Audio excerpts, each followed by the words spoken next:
Thanks for coming along and hearing about this talk today. So I'm talking about more than just the baby blues. As I said, I'm a clinical psychologist. I'm also a specialist in perinatal mental health, which means I work with lots of women who have postnatal depression and anxiety. I'm also the founder of WONDERMUMS, which is an online a series of online programs which is designed to support the emotional well-being of everyday mums.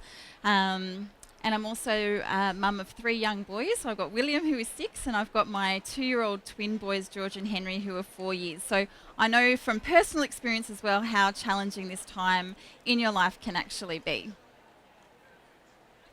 So today my talk is centred around giving you the knowledge and the skills to be able to identify what's normal around motherhood in terms of the emotional changes that you go through, and what becomes more postnatal depression and postnatal anxiety, and then to be able to give you some ideas about where to go to for treatment and support if you start to notice those signs and symptoms in yourself or in also the people around you as well.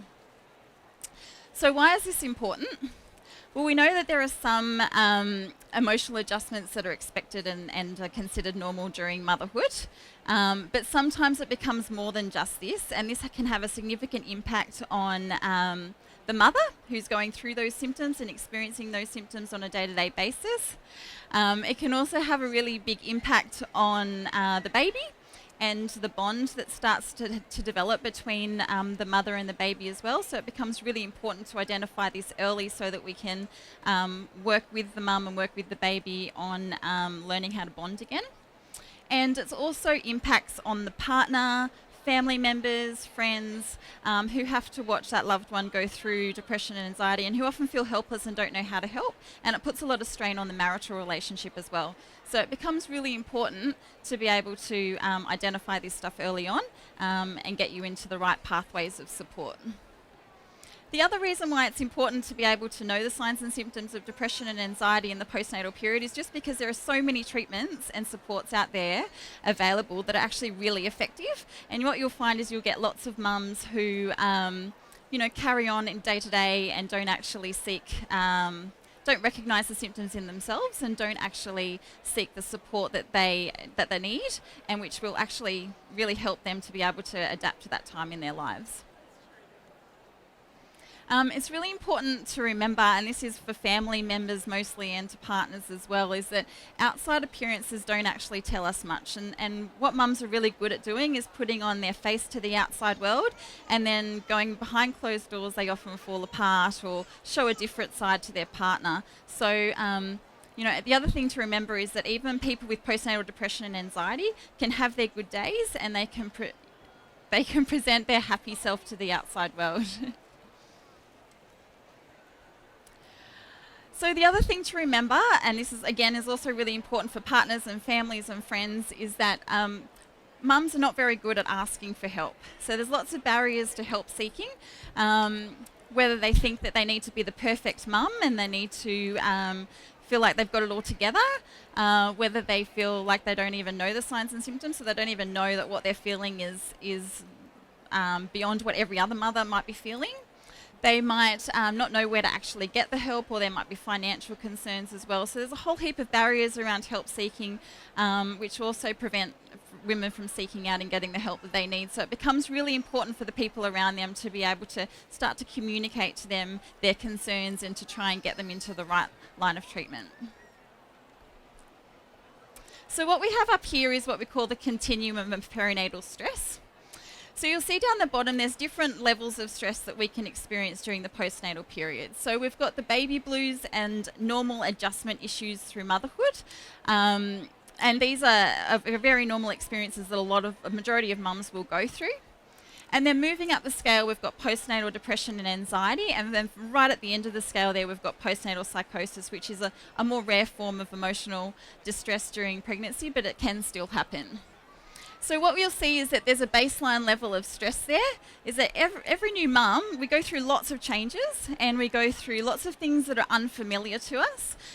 So it tends to push our baseline level up a little bit so that we're experiencing normal adjustment type issues. So you'll experience some anxiety, you might experience feelings of being overwhelmed. There'll be some days where you've got it all together. There'll be some days that feel in complete chaos. And that's all to be very expected. And then there are certain factors that start to push your baseline level of stress up that continuum. So things like lack of social supports around you, if you've got high expectations of yourself or of the people around you, if you've had a previous history of depression or anxiety, then that's also going to place you at risk of pushing your baseline level of stress up so that you're more at risk of developing depression and anxiety. If you've got a poor relationship with your partner, if there starts to become conflict in your relationship with your partner, then that's also going to be impacting you. So the whole idea is to get the right supports in place to push that baseline level back down into the normal range of functioning, or in a range where you just need sort of minimal support. So I'm going to take you through each of those levels of stress that we experience during pregnancy and postnatal period. So the first one is the baby blues. So 85% of women will go through what is known as the baby blues. And basically what this is just mild, very short-lived emotional changes that happen throughout the day. It can start from sort of around day 3, and then it can last for about 2.5, 3 weeks afterwards. And you'll just notice yourself becoming quite sensitive during this time. You'll find yourself crying over things you wouldn't normally find yourself crying over. You might find yourself becoming a little bit more irritable, a little bit more overwhelmed, maybe snapping at people a little bit, worrying a little bit as well. And then just your general feelings of fatigue and lack of concentration and fogginess in your head as well. So we normally expect these symptoms to start passing within a couple of weeks. The other thing to know is that we have normal adjustment issues. So if you think about motherhood, it really is one of the greatest transitions that you can go through in your life. And when you're faced with lots of things, lots of changes all at the one time and lots of unfamiliarity, then you're going to experience a whole range of emotions, from really excited and really joyful experiences, but also ones like anxiety and worry and some low mood and days where you feel really irritable, and you're managing all of this on sleep deprivation as well. So it's normal to experience a whole range of different emotions during pregnancy, but we're often not prepared for that, because we're often told that it's just got to be this exciting time and this joyous time and that we should be happy all the time, and that's not the reality for a lot of women.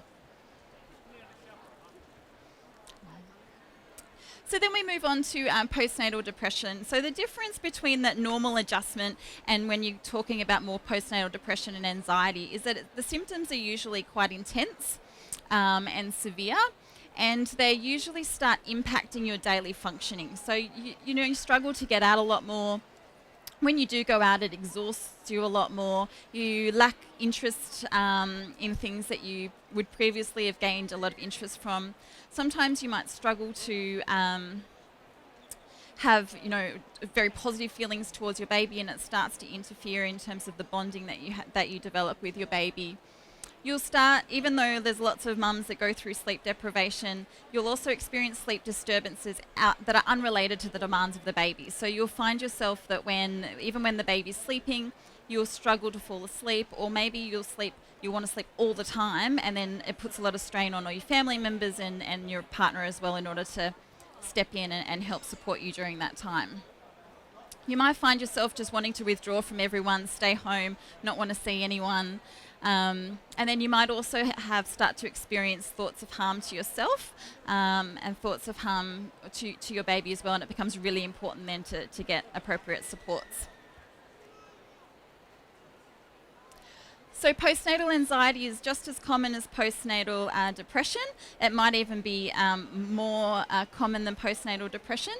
It can occur, they often can occur both together as well. So common symptoms of anxiety can include that sense of racing thoughts that you have, feelings of fear and feelings of worry. You might start to get panicky symptoms. So you might start noticing that your heart rate increases, you get a shortness of breath, you've got tight chest happening, you get hot and cold flushes. So they would all be experiences that you would be having sort of panic reactions to things. You might also get this sense that you're going crazy, or that you're losing your mind, or you're just not quite yourself anymore. That's quite common with postnatal anxiety.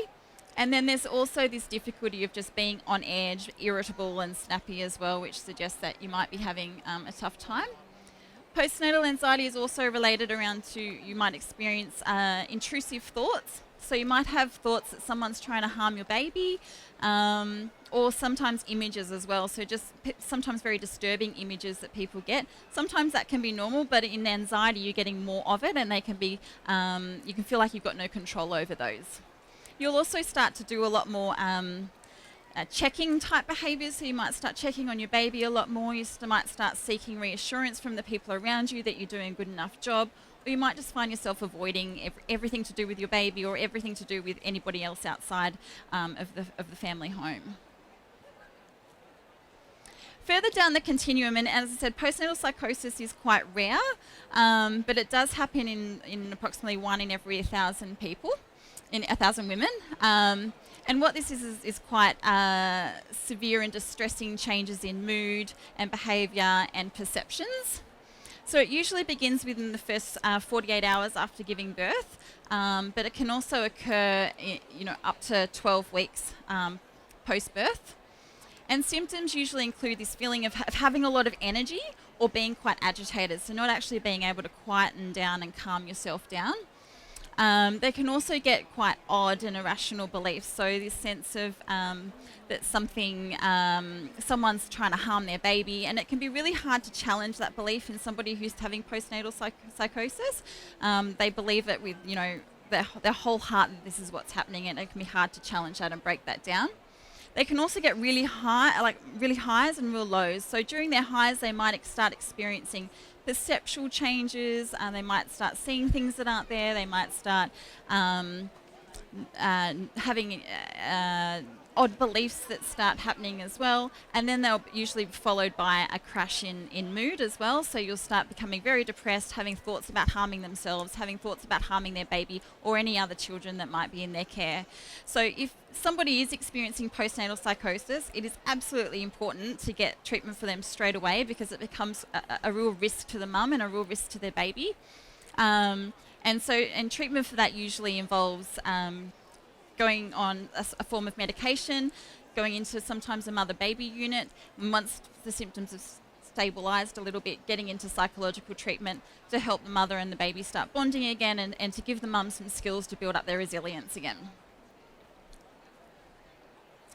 So what next in terms of treatment and support for things? So if you are experiencing the baby blues, as I said, it's very, very common amongst mums. So no formal treatment is actually required to help mums through this stage. It will usually resolve of its own accord, but it's really, really important that you get support from your friends and family around you. And that they can reassure you as well that this is just a normal stage that people go through, and that it will hopefully pass. There are also some things that you can do to just look after yourself during this time. So you want to make sure that you're eating really regular nutritious meals. You're getting out, you're getting some fresh air, you're getting some exercise. You limit visitors if you're finding it really overwhelming. Sometimes people love all these people coming to see the baby, but other times it can be actually really overwhelming, and it's a time where you just need to limit who is coming around and just spend that time bonding with your immediate family. And just be kind and compassionate to yourself during this time. It's a really, really tough time, and everything is new and everything is changing. So the best thing you can do is take all those expectations of yourself and just try and get into a rhythm that suits you and suits the baby and suits your family.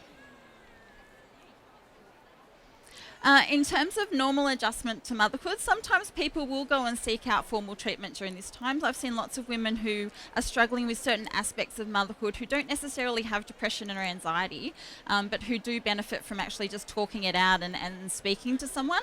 So that is an option, but it's not always necessary.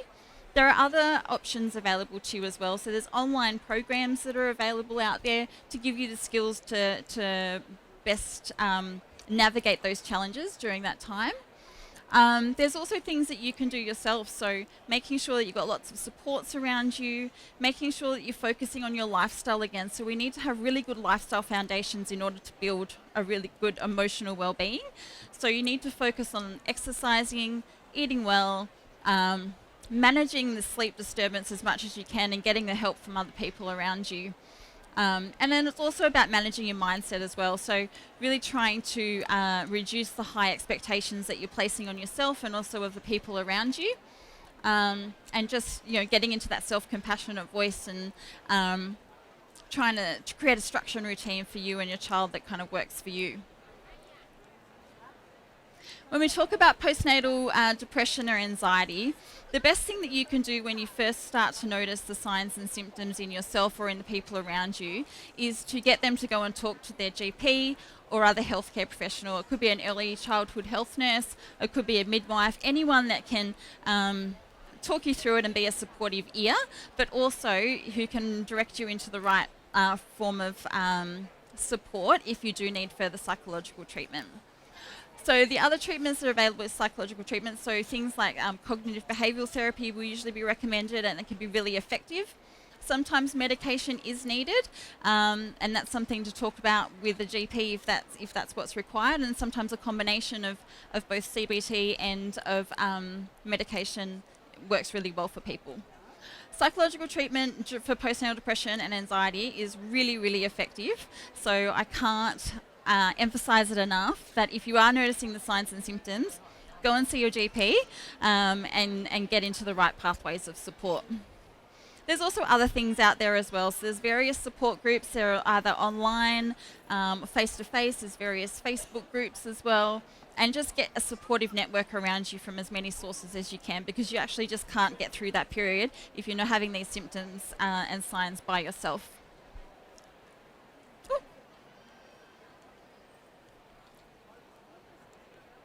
And I guess the last comments that I wanted to make is just to remind you that the transition to motherhood is a really, really challenging time. So whether you have postnatal depression or anxiety, or whether you're just going through that adjustment period, there's going to be a lot of emotional upheaval, and you don't actually have to suffer in silence, and you don't have to go through it alone, and you are not the only person. So many mums are going through this, and I can't emphasize it enough how important it is to reach out and ask for help, even though it might feel really uncomfortable to do that.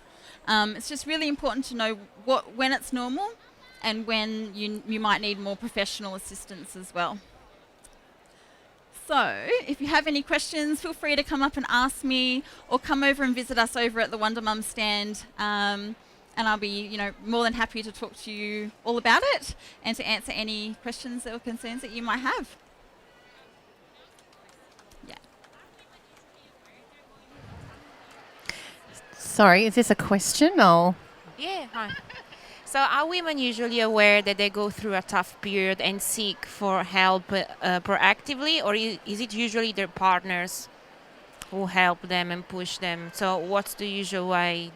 It can be both. So sometimes if people have had a history of depression or anxiety, then they might be more aware of the signs in themselves. They might be aware that they're a little bit more at risk, and so they might start to notice that a little bit more in themselves. But oftentimes, mums tend to just go, this is just what all mums are feeling, aren't they? Like, I'm sleep deprived and I'm not eating as well, and my whole life has kind of changed around me. And oftentimes it's family and friends that have to step in and say, yeah, we know you're going through all those changes, but actually this might be more of a problem than you realise.